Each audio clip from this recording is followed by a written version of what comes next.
Welcome back to the DIW InsurrXion review here with Firing Zero WWE for life.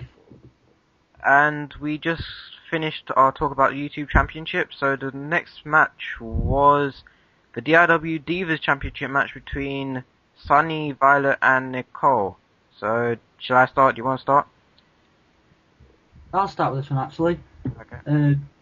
I don't believe I'm saying this, but one of one of the best Divas matches was a core match, better than anything WWE have put on since early 21st century, probably, with the exception of a few. Very good match. Once again, timing was perfect. All the matches throughout the card, time was perfect. The actual match time. Triple threat made it exciting. Not much to add. Let's see. Like I said, there was nothing. I was actually watching it quite late. So if there was any memorable high spots, forgive me for not remembering them. Might just look over a couple of matches that I can't remember much of. But what I remember from it, it was a good Divas match, probably the best one DIW has done. And I'm gonna give that 2 3/4 stars, but that's a Divas match, so that's probably equal to like a 3 stars. Again, I have to agree with you with that match. That's a good review, I believe.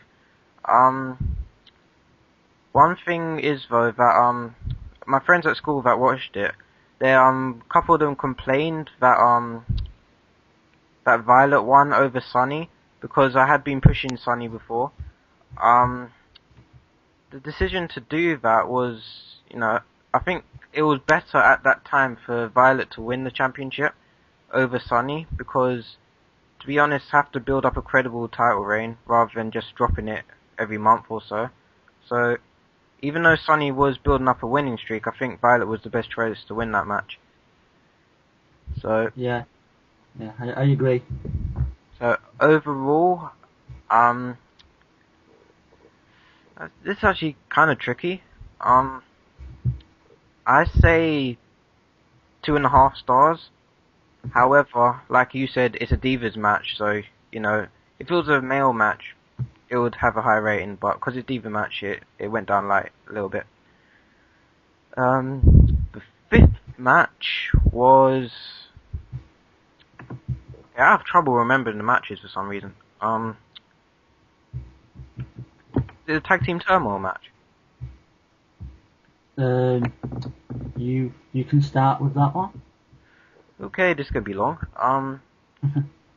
Yes, the tag team turmoil match. Four teams went into this. The first team starting this off were Shadow Vega Reaper versus Pimp Daddy Rain and GMB. Again, this probably goes for all of the match. I mean, the whole tag team turmoil match. Nothing really big happened in it, apart from the fact that the jobbers, Reaper and Shadow Vega, managed to get to the final round somehow. I don't really know why I did that. Yeah, that's the only memorable thing that came out that match. Yeah. To be honest, I would give that match a low rating because of the fact that it's not really memorable apart from that thing. So it was an okay match, like wrestling wise, but overall I say another 2.5 star, I suppose. Yeah. And also, I think it was made the match a lot more exciting having, was it Reaper and what's his name, Shadow Vega. Job of the century, yeah. Yeah. It was very exciting actually having them go to the end because, on one side you could say, well, surely, it's going to be the underdog win. On the other side you could say, well, they've been in for too long, they're going to be too tired. So it made the match exciting to watch. They didn't do it in the end. It's a smart decision. No one's going to believe that jobbers can all of a sudden go through a turmoil match, but it makes them look a lot stronger, and hopefully they will pick up the titles later on in the next few months. And I'll probably give that. Oh mate, I'm going to give that two stars. Okay. That's my only problem with it. I think a lot more could have happened, a lot more exciting, a lot more like, I don't know, hardcore, if you want to say that stuff. But it's still a decent match. No, it's just the low rating because I give it a low rating because of the expectation. I didn't expect it to be that good. Yeah, any normal match like that probably would have been a little high, like 2.5. But I'm just going to give this one 2 stars because I expected a lot more memorable stuff in it. But it was still decent nonetheless. Okay. So next match was the X Division Championship match versus. Wait, was it? What the hell? Wait, that was it. You know what? I can't even remember. 1 minute, I posted the preview on the forums. Oh, yeah. And I'm just on them now.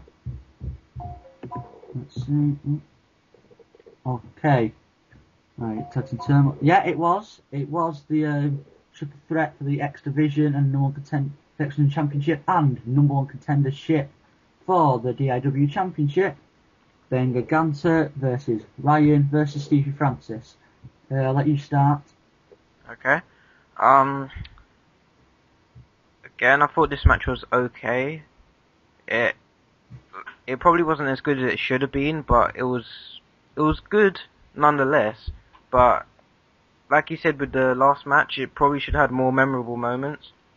So I can only remember like a couple of high spots in there. Like Ryan smashing the Stevie through the table. Giganta pushing both Ryan and Stevie off the ladder, to name a couple. Giganta managed to pull off another shooting star press and win the match, I think. He didn't win the match with. Actually, he didn't win the match with shooting star press, but he came close. Only Stevie Francis broke it off, I think. Yeah. So. And who, I think, was it Ryan who was pinned by Ben, I think? Yeah. Yeah, with an English destroyer. I think it's a good match. Like you said, there was a few exciting spots. There could have been a lot more, but there's only so many things you could do in the match. So I thought it just had enough. It just reached my expectations. It was very close to, being unimpressive in my opinion, but I think it did its job really well. It was interesting stipulation, having for an X division, like a lightweight title and no contendership for the DIW championship. Very good, so there's two very important things you could compete for, and I'm very happy that Giganta won the X Division championship and won the number 1 contendership for the DIW championship. I'm trying to not overrate it because my core was in it, so I'm just gonna say I'm gonna give this one 3 stars, just 3 stars, but that's probably me overrating it a bit. But I can't help it. Okay. We may have to cut in between this match we're going to talk about now because we're coming up to 9 minutes right now. So should we stop this or continue? We'll just we'll just stop it here so we don't have any interruptions. Okay. So again, this has been Following Zero and my guest WCW for life, and we'll be back.